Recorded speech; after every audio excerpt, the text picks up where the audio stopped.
Lots of people over the years ask us about our full-time RV life. Yeah, they always ask us, do you like it? Or even, do you still like it?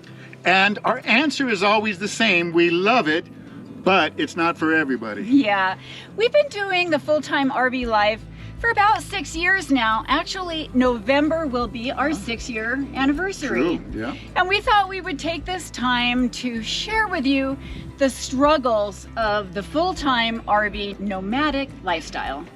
This topic is relevant no matter what kind of rig you have, if you have a gigantic rig or a tiny rig or anything in between.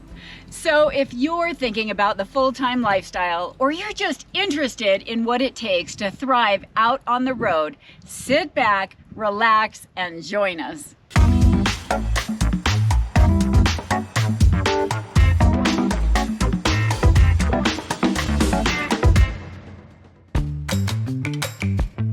Let's talk about constant maintenance. Yeah, if you've ever seen our videos, or anybody else's videos for that matter, you know that constant maintenance is the issue for anybody owning an RV.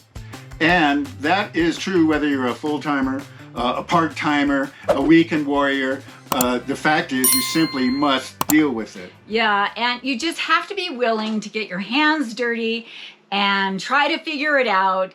Even if it's just on a basic level, try to figure it out.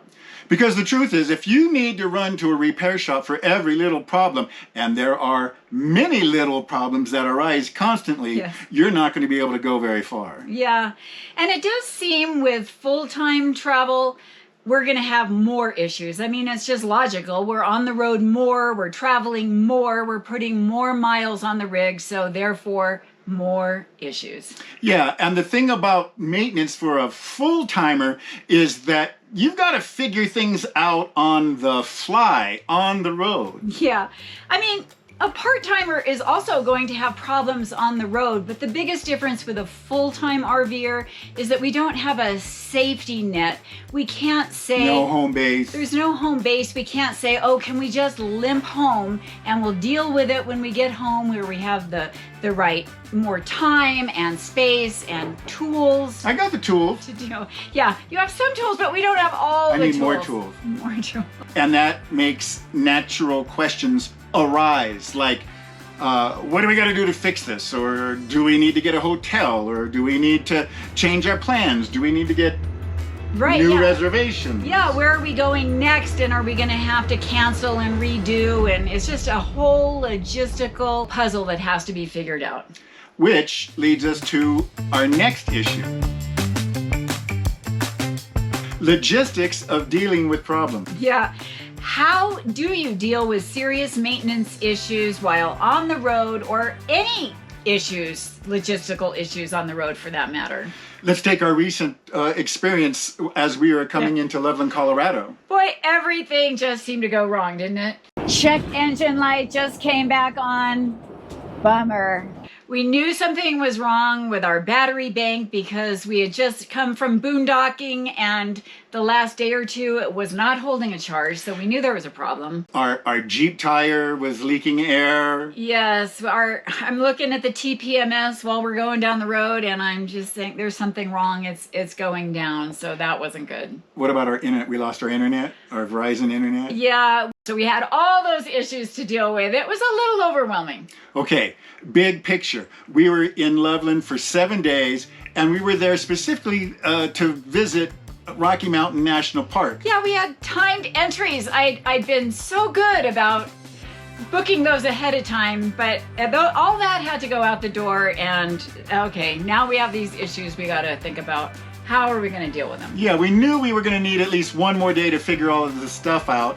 So here comes logistical issue number 1. Yeah, thank goodness we asked the RV park that we were staying, could we stay at least one more night? And they said yes, so that was good. So we got another day at the RV park. Yes. Priority 1 was... that check engine light. We're going through the Rocky Mountains, and we're going to some places where we were just out in the middle of nowhere, and extremely high elevation. And yeah, we could not avoid that check engine light. We could not risk being stranded out there. It was a NOx sensor that had gone bad. Yeah.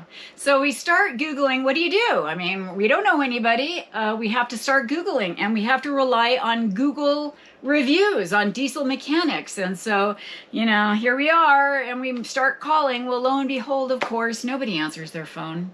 Yeah, and by the way, we didn't have to do that before we sold our house and all that, because we had great mechanics. We just show up at their door. Yeah, exactly. So we start calling, nobody answers their phone, or actually someone did answer their phone, but we were just too big for them, so that didn't work. Oh yeah, that's true. So what did your advice was? We drove somewhere. I showed up. We just showed up unannounced, and we sort of nudged for an appointment. And we got one. Yeah, and they said bring it back in a few days. And Yeah. they were really wonderful. So I was able to start working on the battery issue. And I found out that one is failed. And you could see that in our Loveland video. Yeah, so we needed a new one. And Battleborn said they would ship it at a discount, which was great. However, where it's going to go ground, where are we going to have it shipped? Are we going to be here long enough in Loveland for it to arrive? It has to go ground. Lithium cannot go air. And oh gosh, we had to ask the RV park, they take a big package? Yes, they could. So that was good. And we ordered it and hoped for the best. And it was tense because was it going to come in time? I mean, that was expensive for us to leave. So if it didn't come in time, we were going to have to stay more days and more logistical problems of, you know, fixing the reservations on the other side. Needless to say, it created a little bit of tension. Oh, by the way, thank goodness there was a discount tire where we buy all of our tires. There was a discount tire in Loveland, and that's where we bought our Jeep tires. And Val was able to deal with the leaking tire while I was diagnosing the battery bank and all that stuff. Because of all that, of course, our timed entry, that was the day we're supposed to go to Rocky Mountain. Right. Couldn't do it, but thankfully they released tickets the night before for the next day. So I just got on at 7 p.m. when it just released, and I'm going, and then boom, and I got a timed entry for the next day. Woohoo! What about our internet? So we might as well at this point go ahead and get Starlink. After doing some research, we decided not to go with a regular dish, but we got the mini. Yeah, we got which we really like. And but again, it's where are you going to have it shipped? So I go on Starlink, and it takes 2 to 3 weeks to have a dish shipped. Bummer. What do you do? Okay, well, can we just buy a dish somewhere? And lo and behold, after some research, yes, you can buy a dish. Where? Yeah, this is another who knew moment. Yeah. We bought it at Home Depot. Home Depot. So thank goodness there's a Home Depot in Loveland. We drive to Home Depot. We get the mini dish, and we get it set up. Okay, that was that problem. And Dan at DTS did a wonderful job on our rig. It didn't cost that much. He rebuilt that NOx sensor for a lot less money than we would have had to pay for a new one. So yay. Yay on that. The Battleborn battery came in time. Now, if we had not been stranded in Loveland, it might have gone a lot more difficulty. Yeah, and that speaks a lot to logistics on the road. Yeah. Sometimes it's nice to be next to a big city. It is. I mean, and I had originally wanted to be in Estes Park, which was much closer to the national park, but I'm so glad it didn't work out that way and we were near Loveland, because could you imagine us trying to deal with all that while we were in Estes Park and driving down the mountain every day to deal with all, and taking the rig up and down to the diesel mechanic, and it all worked out. Yeah. But it was a logistical, I wouldn't say nightmare, it was a logistical puzzle that needed to be worked out. Here's one of the most common questions that we get asked. That is, how do we get our mail? Well, we do have a mail forwarding company, which makes it easy. They take care of our mail. That's our address. And they forward it to us. The logistical issue is that we do need to plan where we can have it forwarded to. And so we need to be somewhere a few days. I need to plan it in advance where we're going to be, because our forwarding company will ship it via United States post office. So it comes via general delivery. I don't think I have ever seen a post office quite like this. And, you know, not hard, it just takes planning. Yeah, and the same thing goes if you order something online. A nice thing about this campground is that we can receive Amazon packages. So since that is kind of difficult, we usually, for items that we absolutely cannot buy in a store and we have to go online, we buy at Amazon and go to an Amazon locker, but that takes planning too. Are we going to be somewhere in time to get it? What if the package is delayed and you've already moved on? It does make it a little more difficult. It can be more frustrating. Now, if you're in a sticks and bricks location and you're in your house or your apartment or whatever, you're not even going to think about it. It just gets delivered. If mail and how to get your mail was one of the most common questions, here is the most common question, and that is about expenses. Yeah, this lifestyle, or at least the nomadic lifestyle, can be very expensive. And I think the cost for traveling versus being stationary comes down to basically three things. Fuel. And it's even more fuel if the more you travel or the faster you travel. We don't travel very fast, but we do travel all over the country several times. Fuel prices here that I have not seen in a very long time. Campgrounds, which are becoming increasingly expensive. I mean, $70 is the new $40. Sure seems like it, yeah. And of course, maintenance costs are also getting more expensive. And getting more expensive. Now, we mitigate the first part, lodging, campgrounds, by using Thousand Trails. Yeah, and Thousand Trails, it is very controversial. It's not really controversial. Let's just say it's not for everybody. It's not for everybody. Like the entire full-time life is not for everybody. But right. For us, it's great. But for a lot of people, we read reviews. It just doesn't work for them, which is fine. We like it. We need a place to stay. They're found all over the country for the most part. We also use Boondockers Welcome. Harvest really Host, which isn't not necessarily less expensive because you do have to pay money to compensate the host, but we do like state parks, which are a little less expensive than. Ooh, where are we now?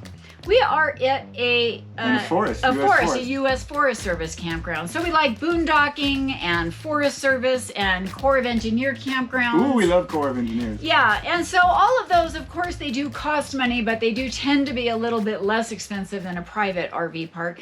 And quite frankly, we like them better than private RV parks.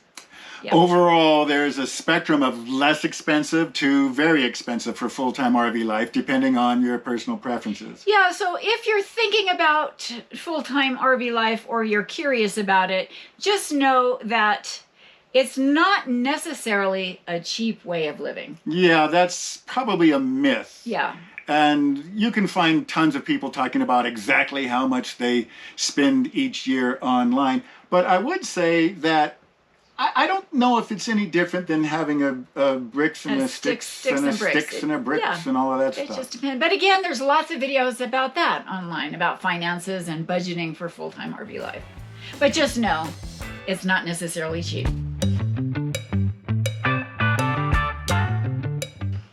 Choosing the right rig for you.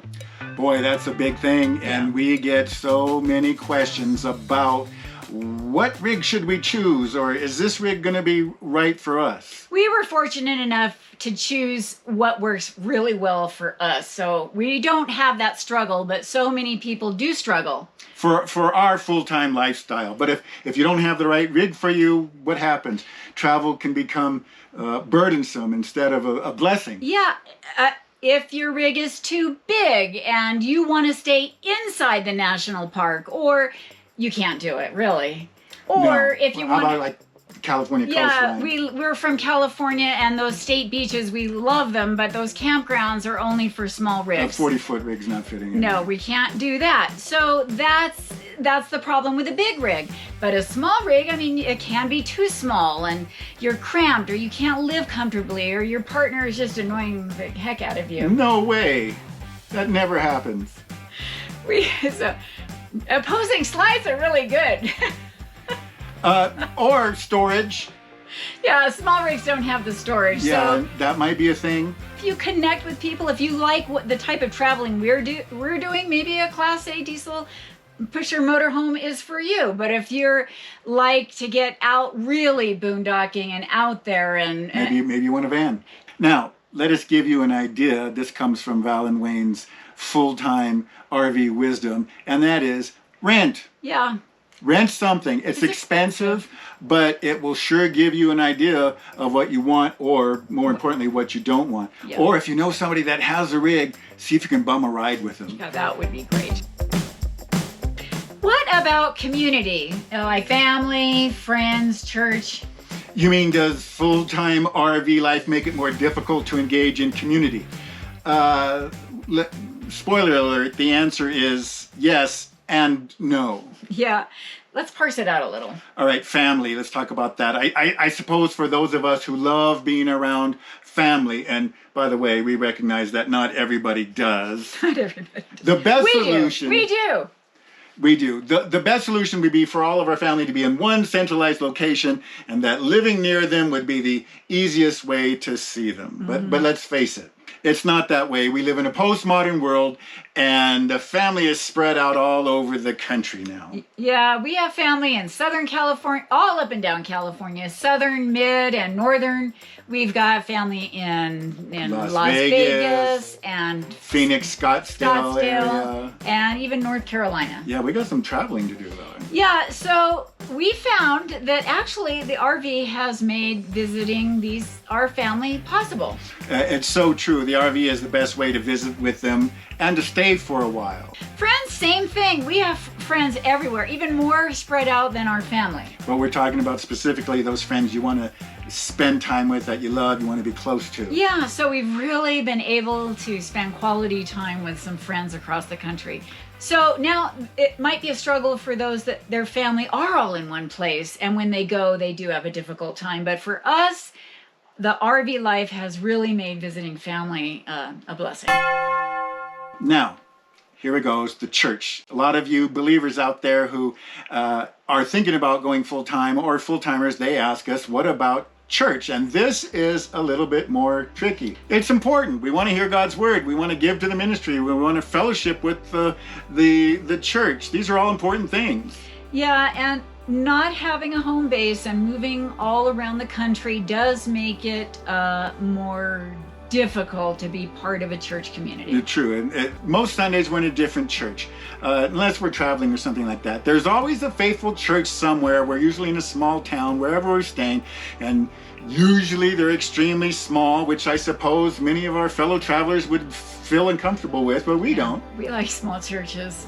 We're weird. Here's a big one, weather. Yeah. The constant concern and looking at weather and weather apps and the NOAA, everything about weather that we didn't really care about coming from California. Yeah, we're from Southern California, and plug in your favorite song here. It never rains in Southern California. Maybe occasional high winds. That was it. We learned quickly that weather plays a huge role while traveling around the country. You got visibility problems with dust storms or fog.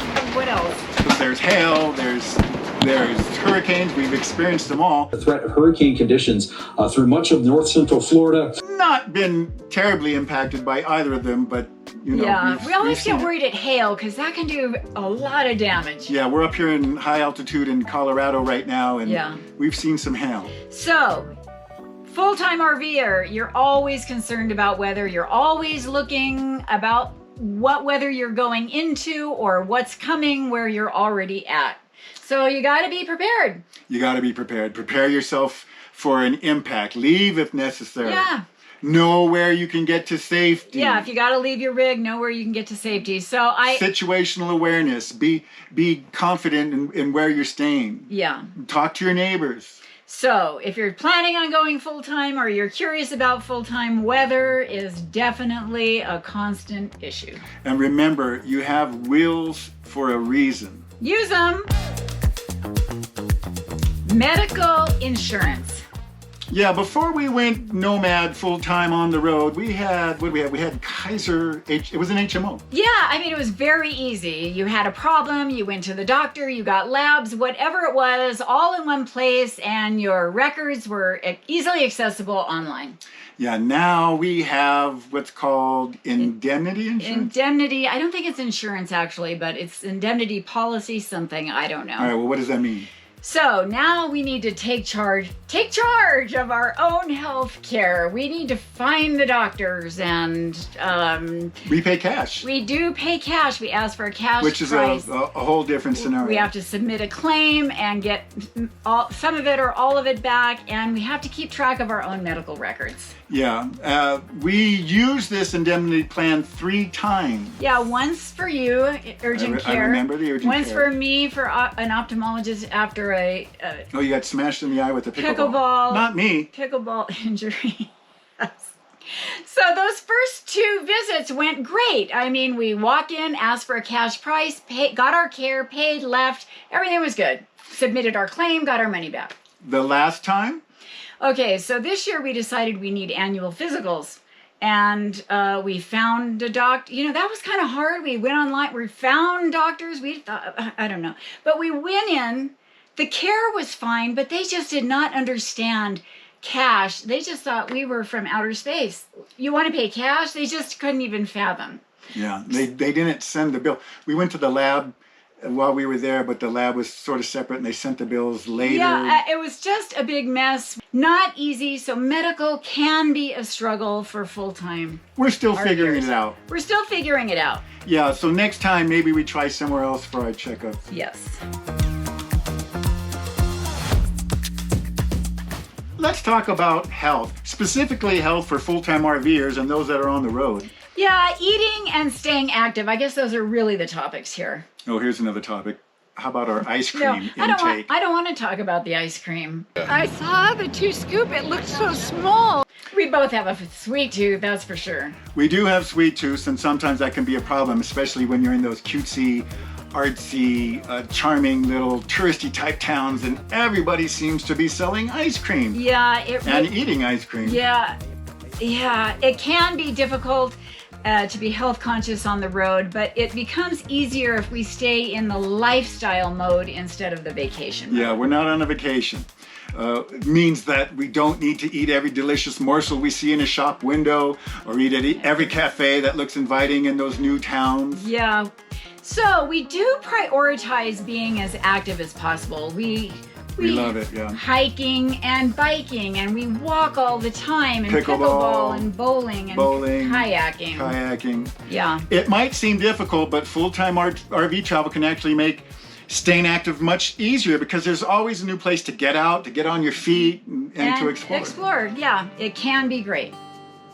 I've tried over and over to be happy. All right, let's talk about an emotional issue that many potential full-time RVers ask us, and that's this thing, I guess we can call it a lack of an anchor or a place to call home. Yeah, some people really like to be in one place. They have a trusted mechanic, a hairstylist, dentist, doctor, a grocery store they really like where they can find everything. Social circles. Yeah, supportive social circles or grandchildren. Or other family, yes. Or a house that's big with enough space for their stuff and hobbies. Yeah, and people love their clubs. They like to go to golf or pickleball and all of that stuff. There's no doubt about it. The lack of an anchor or a stable place to call home is going to be a very unsettling thing for, I think, most people. Yeah, I don't know about most, but there are a lot of people, and if this is you, full-time RV life is not for you. No, you're going to be miserable. Yeah.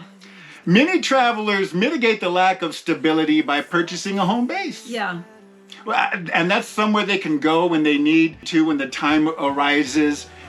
Maybe it's an emergency, something like that. Yeah, so, they have a sense of peace. They have somewhere to go if something comes up or in case an emergency. But that has not been the case for us. No, not for us. Not even after 6 years of full-time RV living. That just we don't have that need. No, we don't need a home base or anything like that. We like being on the road. Yeah, but we're never going to say never because, you know, it's possible. So we're going to leave it up in the air. It's a possibility for us sometime in the future.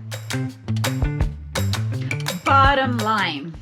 Yeah, so we gave you the many struggles that full-time RVers face. We know that there's probably a lot more, and if you would like to add to this list, please leave a comment in the comments section below. You'll help out so many people. Yeah, but the reason we do it, and we continue to do it, and we love it, is for all the positives.